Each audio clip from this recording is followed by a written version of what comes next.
Leave a like, leave a comment, follow your boy. Let's get right into it, man. Yo, I just got done watching Monarch, Legacy of Monsters, Season 2, Episode number 4. I'm not gonna lie, this episode was kind of a slow burn. I'm gonna be honest with you guys. I'm gonna keep it a buck with you guys. But yo, you guys already know what we like to do here, man. We like to go through all the best moments, starting with number 5. Hands down, gotta go to your boy Billy. Finish his map, okay? So, you know, they alluded to in like the first episode, you know, Billy, he's been wandering the world or whatever, and he's trying to finish this map, okay? He's been tracking these kaijus and stuff like that. And fast forward to 2015, Apex got their hands on all of Billy's information, and now they are using it to basically track all the movements of freaking Titan X. And it's crazy because Keiko and Shaw, you know, when they broke inside the basement of Apex to try to get their hands on freaking Hiroshi's device or whatever, that little sonic wave device, and they just thrashed it. They straight destroyed it or whatever. But you see the board, you see Billy's information, and they just like, damn bro, like Apex been finessing us the whole time. They know all the whereabouts of Titan X. So I thought that was very interesting. Which that also leads me into moment number 4, hands down. Yo, Apex done straight fool Monarch. So it was kind of funny because the whole time they sent out all of these alarms, right? The Titan alert, and everybody spazzing out. They're like, yo, Titan X is pulling up to San Francisco. Like, grab your kids, grab your mama, grab everybody, and get the hell up out of there, right? So they sounding all the alarms, okay? Sound the alarm! And the fact that Tim, he's like, yo, like, oh my gosh, bro, like, I don't think we're gonna be able to evacuate everybody in San Francisco. So as Titan X approaching, and Monarch is pulling up, and they're like, yo, Tim, you won't believe what we seen. And he's like, yo, you know what? Hold on. Hey, yo, disconnect all of Apex's freaking stuff, okay? We not using their stuff. Let's see Monarch's things. And then when you see it, the whole time they've been chasing a freaking whale. So Apex went to finesse their ass. Like, it was crazy. So I'm assuming Apex already done got their hands on Titan X, which we're gonna find out in the next episode. But yeah, like, it was mad funny because the reaction of Tim, he's just like, bro, like, I can't believe they don't one up us like this. Like, it was mad funny for real. Moment number 3, hands down, I gotta go to your girl Kate. She finally is getting things together, okay? So these last 2 episodes, she's been blaming herself, rightfully so.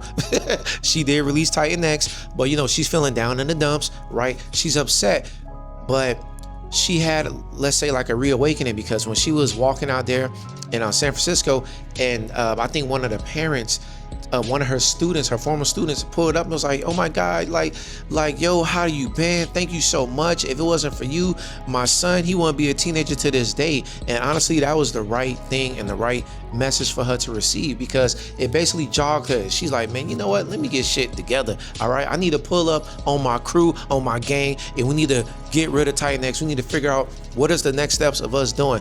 And also too, I want to know what is going on. You guys can like fill me in on this. Like, she can basically hear, like, I guess the sonic movements of Titan X when she gets inside the water. Like, she can hear it, and that kind of goes back to in the flashbacks when Keiko, when she's able to kind of hear and feel those sonic waves or whatever from Titan X back in the past. So I'm guessing she got some of the same abilities or character traits. You guys can let me know on what's really going on pertaining to that, and I want to know when she's gonna reveal that to, you know, her crew. I'm very interested in that. But yeah, it was dope, man, to see that, yo, she finally got it together. And honestly, I would hate to be Kate's mother, because Kate's mom's like, yo, why did you bring your ass back? Like, you had me worried. We threw a freaking memorial on your ass, and now you sitting here telling me you gotta go again? Like, yo, like, what's up with this? So again, yo, I'm stressing out for Kate's mom, for real. It was crazy. Moment number 2, hands down, gotta go to your boy Hiroshi. He read the letter that Keiko wrote to Shaw all them years ago. Yo, I'm not gonna lie, it happened at the very end of this episode, but I mean, the writing was on the wall. Honestly, I was surprised that we get that reveal like the very next episode, because I was thinking they was gonna kind of drag this out. But the fact that freaking Hiroshi was reading the letter and his facial expression, and then when Keiko noticed that he read the letter and her facial expression, she was like, oh my god, like, I done fucked up. But it was crazy because also too, you know, in a way, I kind of love how we get like these little bit of moments between them two, because she's trying to make up for lost time. Like, she's been gone for freaking decades, right? And even like little things where like she's like, oh my gosh, I can't believe we're doing this, I'm having such a good time, when it was in the elevator, and he's like, man, mom, like, I dreamed of this you feel me, my whole life to be doing these top secret missions with you guys. And like those little moments, or even when she's having her son's back and she's telling freaking Kentaro like, yo, don't yell at your dad like that, like come on man. Or even telling Hiroshi, you need to tell your son that you're proud of him. Like those little things I like. But now when he reads this letter and he sees that, okay, Billy done left her ass because of this and she did this, I really want to know the aftermath, and hopefully we get this in the next episode. Crazy. Moment number one, hands down, gotta go to your girl May. I don't know if she's switching sides, but she's deciding to work with freaking Holland. All right, now it's gonna be crazy because at first she was so against Apex, right?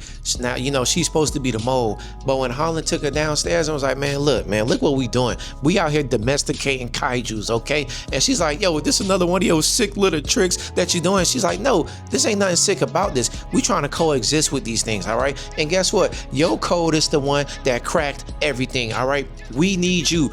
You can change the world. And I'm not gonna lie, when he zoomed in on May's face and she looking and she was really considering that shit, I was like, oh yeah, she's sticking with Apex.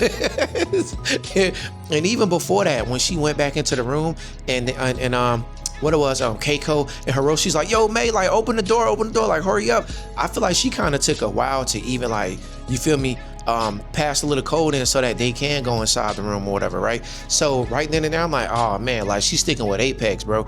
And then even when they was leaving and Kentaro's like, yo, bro, May's not sliding with us, man. She's staying.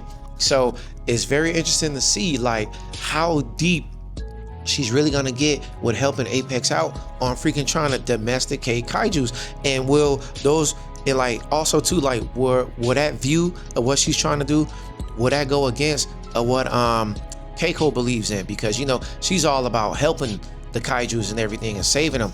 So I want to know, like, of course, their morals and ideologies, are they gonna clash? You feel me? And also too, I thought it was kind of funny in this episode when they was breaking in inside of Apex, right? And when Kentaro thought of the idea of like, hey, let's release these, I think they're called like needle birds or something like that. And when they released them to cause like a diversion, well, another diversion, right? It was funny because Shaw went to kicking the birds. He's like, man, come on, hurry up, get out of here. I thought that was kind of funny. But yeah, it was very interesting. Even the guy, you know, alluded, the Apex worker alluded to Tim early in the episode. He's like, yo, we trying to coexist. All right, you guys is all about, you know, defense. We on the same page here. We already know Apex, they corrupt, okay? Because we know that from the movies. But it was really interesting to see that. All right, but yo, you guys let me know, how do you guys feel about tonight's episode? All right, and leave a like, leave a comment. Thank you guys for always watching. I'm out.